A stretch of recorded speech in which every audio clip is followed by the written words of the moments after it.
Hi, I'm Raylyn Worcester, and this is Spreading the Word.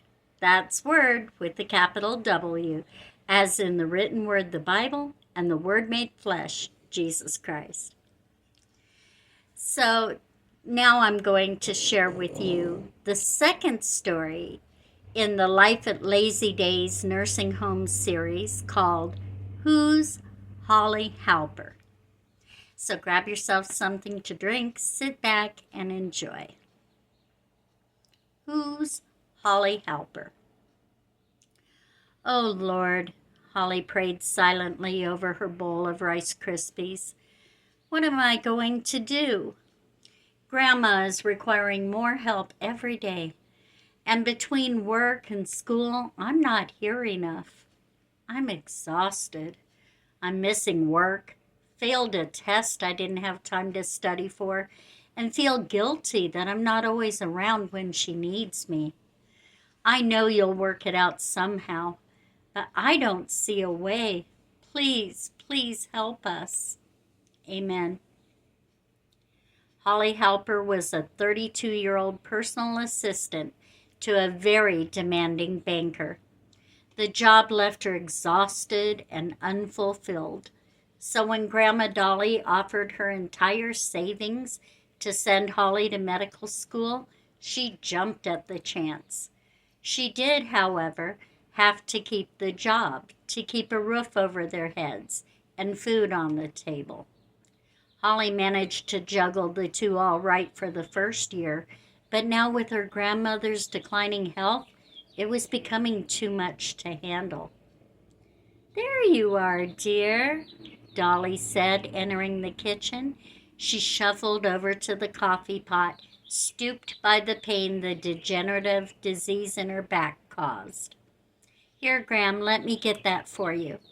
Holly sprinted to the counter and grabbed the coffee pot as Dolly struggled to lift it. "When did that old thing get so heavy?" Dolly wondered aloud. Holly shook her head sadly. "See, Lord?" Her mind continued its silent prayer. "What will we do?" Back at the breakfast table, Dolly reached out and took Holly's hand in her own and patted it gently. "You look so tired, Holly. There are circles under your eyes, and it's just Tuesday. My, this will never do." "No, Graham, I'm fine. Mr. Davis said I might even get off in time to fix dinner tonight.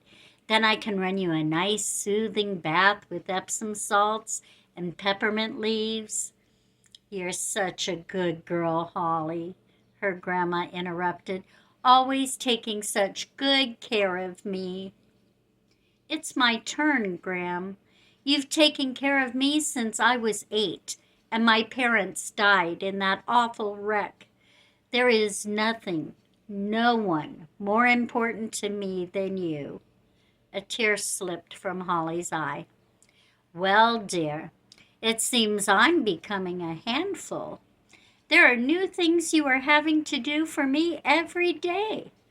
And with school and that taskmaster, Mr. Davis, well, something's gotta give." "Don't worry about it, Graham," Holly said, pulling her hand from Dolly's and taking her bowl to the sink. "God will work something out. He always does. I've got to run now. I'm about to be late for gross anatomy." "Ooh, gross," Dolly replied, eyes twinkling. Holly smiled at their favorite joke, kissed Dolly's cheek, and ran out the door. "Coming!" Dolly yelled as she slowly shuffled to answer the persistently ringing doorbell. She opened the door to find Holly clutching 3 grocery bags, one slipping from her grasp and spilling its contents on the ground. "Oh, dear, let me help you," Dolly cried, eyeing a rolling tomato. "No, don't bend over. I've got it. Can you get the door for me?" As she gathered the supper ingredients, Holly said, "See, 6:30, home to make supper." "And what did you learn in school today?" Dolly asked. as she had done every school day since Holly was 8. "We're studying the major muscle groups," she answered, letting the door slam behind her, all grocery bags safely in tow. "How about you come sit on your gluteus maximus and tell me about your day while I peel these carrots?" "My day?" Dolly asked, cautiously lowering herself into a kitchen chair. "Oh, the usual. Watch Jeopardy, read the Ladies' Home Journal, watch Wheel of Fortune, make some phone calls." "Phone calls?" Holly paused, peeler in midair. "Who did you call?" "Oh, just a few nursing homes, dear," Dolly replied nonchalantly. "Nursing homes? No, Graham!" Holly cried in alarm. "I would never send you to a nursing home." "I know you wouldn't, dear. That's why I'm thinking of sending myself." "But now let me finish," Dolly started, holding up her index finger. "What if I'd like something to do all day besides watch TV and read magazines? Maybe I could make some friends. And what if this is God's way out of the situation we both know you are in that leaves you exhausted and frustrated?" "Oh, Graham," Holly sighed. Dolly pushed on. "I made one other call, too. I called that boss of yours and told him he needed to give you tomorrow afternoon off so we could go check these places out." Holly covered her eyes with one hand. "What did he say to that?" Dolly chuckled. "He said it was a good idea. Maybe he could get an hour's work out of you if you didn't have me to worry about." "Oh, Graham," Holly sighed again. "Come on, dear, let's eat. This salad looks great, and we've got a big day tomorrow," Dolly said. It seemed to Holly that her grandmother radiated excitement. Holly cut class the next morning so they could spend all day checking out nursing homes. She crossed the first one off the list before even leaving the driveway. "They have a reputation, Graham, for not being very nice to the residents. You are not going there." "I quite agree, dear," her grandmother replied cooperatively. Holly cast her a suspicious glance and headed toward nursing home number 2. 20 minutes later, they pulled up to the address on the paper to find that Sunshine Acres was a drab gray building with peeling paint and a weather-beaten sign planted in a neglected yard of browning grass and sprouting weeds. "Give it a chance, dear," Dolly pleaded.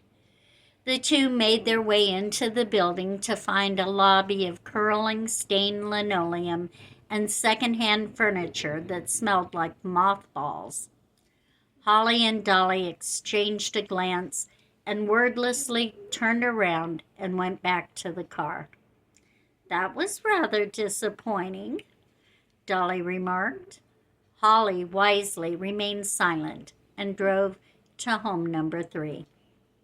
The Living It Up retirement home certainly lived up to its name. It was the polar opposite of the place they had just left. Sporting manicured lawns and fountains, the 2-story building was a soft buttercream color with white trim and even had a glass elevator that allowed a view of the immaculate grounds and spa facilities. The staff were dressed as butlers and maids and addressed the residents as Monsieur and Mademoiselle. As she feared, the cost of living it up here was 3 times Holly's entire income. Back in the car and still in shock, Dolly crossed another name off her list. "Maybe this wasn't such a great idea, Graham," Holly stated. "We've still got 2 to see," Dolly replied. But Holly thought she seemed a bit deflated. They drove in silence to home number 4. The We Care Inn was your standard retirement home. There was nothing wrong with it. but nothing to be excited about either.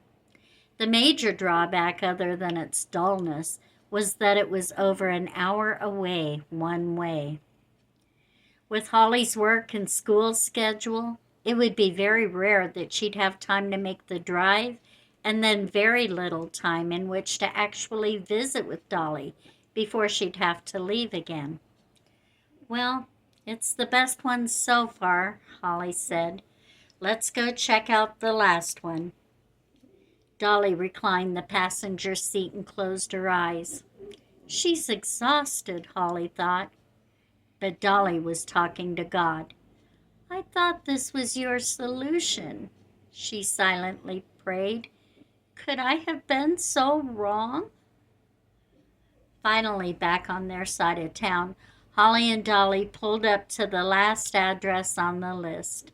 The Lazy Days retirement home looked nice from the outside. It was a red brick building with white wooden shutters and white French doors. The grass was green and mowed, and the sign freshly painted. A good start, Holly thought. She grabbed Dolly's hand, and they walked together through the French doors. The lobby was well lit with hardwood floors, microfiber love seats, and a tank of brightly colored saltwater fish. Soft music played in the background. "Welcome to the Lazy Days retirement home," said a professional-looking woman, emerging from a door around the corner. "My name is Ms. Winters. How may I help you?" "I've come to see if I'd like to live here," Dolly blurted out. "By all means, let me give you a tour, and I'll be happy to answer all your questions." Ms. Winters led them out of the lobby and down a hallway. Every time Ms. Winters explained about a new activity the home offered, Dolly's eyes got wider and her smile got bigger. By the end of the tour, Dolly's joy was obvious. She loved the Lazy Days retirement home. She wanted to live there. Holly asked about the cost and decided that if she asked Mr. Davis for a few extra hours a week, she could probably swing it. Holly's eyes filled and her vision swam. It wasn't fair. Her grandmother was so excited about the prospect of living in this place, but the thought filled Holly with sadness. Her grandmother had been her roommate, mother, and friend, all rolled into one every day for the last 24 years. How could she manage without her? Holly's thoughts were interrupted by Ms. Winters. "I need to have a private interview with each prospective resident, Holly. Would you mind waiting in the lobby?" Holly sat in a love seat facing the fish tank and silently prayed. "If this is your answer, Lord, I'll trust you. You've never let us down yet." After a short while, Ms. Winters appeared and asked Holly to join them in her office. "We'd like to invite Dolly to live with us here at Lazy Days," Ms. Winters announced. Dolly glowed. "That's great," Holly replied, trying to swallow past the huge lump in her throat. "We've had the loveliest conversation," Ms. Winters continued, "about you." "About me?" Holly was confused, and her face showed it. "Oh, yes," Miss Winters explained. "Dolly told me all about your patient care for her, all while working and going to school, and medical school at that. Am I correct?" "Well, yes, but," Holly stammered. "We've only been open a few months and are not fully staffed yet," Ms. Winters continued. "You are the kind of person we'd like to have caring for our residents. I'd not only like to offer Dolly a place to live, but I would like to offer you one and a job as well." I don't know what to say," an awestruck Holly replied. "Say yes," Dolly and Ms. Winters chimed in unison. Ms. Winters offered Holly a live-in staff position. Her pay would be room and board for Holly and her grandmother as long as she was in school, and they would work around her school schedule. When she graduated, Holly would receive a salary as well. The next day, Holly gave Mr. Davis her 2 weeks' notice, and she and Dolly spent every spare minute packing and planning for their big move. Dolly fit right in at Lazy Days and quickly made friends. Holly had found her niche as well and was soon a favorite among the residents. Holly Halper became known as Helper Holly. She was able to put her medical school training to work and still spend every day with her precious Gram. How's that for answered prayer, Holly thought, realizing that for the first time in many months, she felt peaceful and content. The end. I hope you're enjoying the Life at Lazy Days series, and now you know how Holly Halper came to be Helper Holly. You'll want to join us for our next story called Just Jerry, as we learn a little bit more about the famous puzzle guesser Jerry and how he came to be at Lazy Days. As always, if you're enjoying the stories, please like, subscribe, and share them with others who might be interested as well. God bless you. Have a good day.